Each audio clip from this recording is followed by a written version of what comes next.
All right, y'all. It's Throwback Thursday. Sirens. All right, y'all. It's Throwback Thursday. I got a real quick story. People ask me a lot about how I got into powerlifting and how long I've been lifting and things of that nature. I started lifting weights as a really young kid. My pops had sand weights in the house, and I used to pick up the dumbbells and try to do curls, and he had the little hand gripper things. I used to have to squeeze it with two hands, and I was really proud the day that I could actually just squeeze it with one hand. But there were a couple things that really cemented me as a weightlifter. The first thing was the cats on my street. Now, these cats, they was like, 3-4 years, some of them 5 years even older than me. And they used to take the young boys around my age when we were like 10, 11 years old, and we would be in the basement, and they would put us on the bench and be like, lift it. And I remember the first time, maybe even the second time, how much is it? Don't matter. Lift it.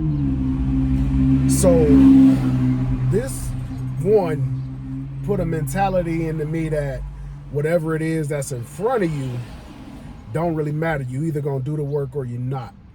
But the other thing was, and again, these cats was weightlifters and they was big. So I'm probably in like the 6th grade and these dudes is in high school. They playing ball in high school. And these are the guys I grew up playing football with. Excuse me. But if you missed a lift, you had to stand up against the wall and take a shot in the chest from one of these dudes. And you had to stand there and just take it. Like, no flinch. You can't cower, block it.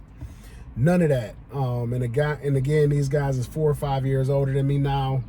Generationally, the way kids today might respond to a situation like that, ain't got nothing to do with me.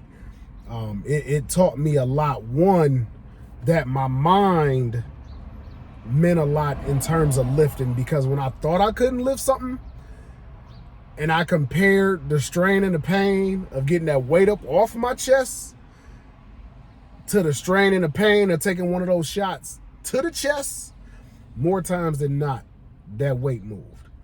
The second thing was, when I was in high school, and I don't know why this is where this post came from. I don't know why this memory just came to me today.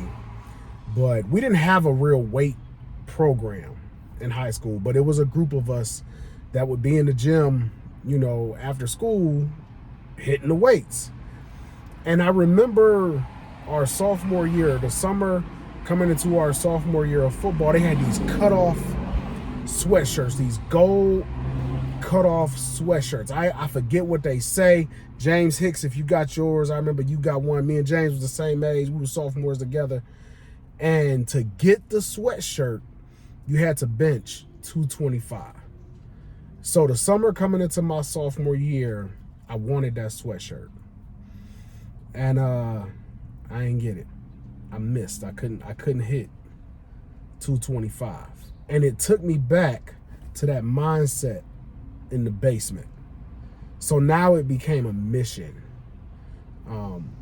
Not only did I eventually hit that 225, but by the end of my junior year and senior year, I won the bench press competition at Cleveland Heights High School. And by the time I graduated, I was benching 390, which I see some of these high school kids benching today.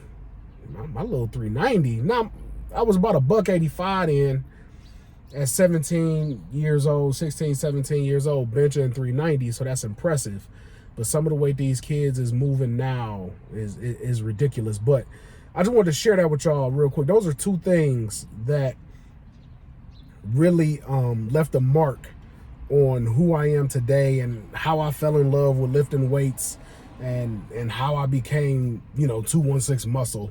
But yeah, the first one was where I had a choice on what pain I was gonna face, fighting through getting that weight up off my chest or taking shots to the chest, and it just built something within me. And the second one was having a goal and trying to compete against my contemporaries, not hitting that goal sparked something within me that still drives me to this day. So if you got anything in front of you and you're wondering if you can do it, more times than not, this is the only thing that's stopping you.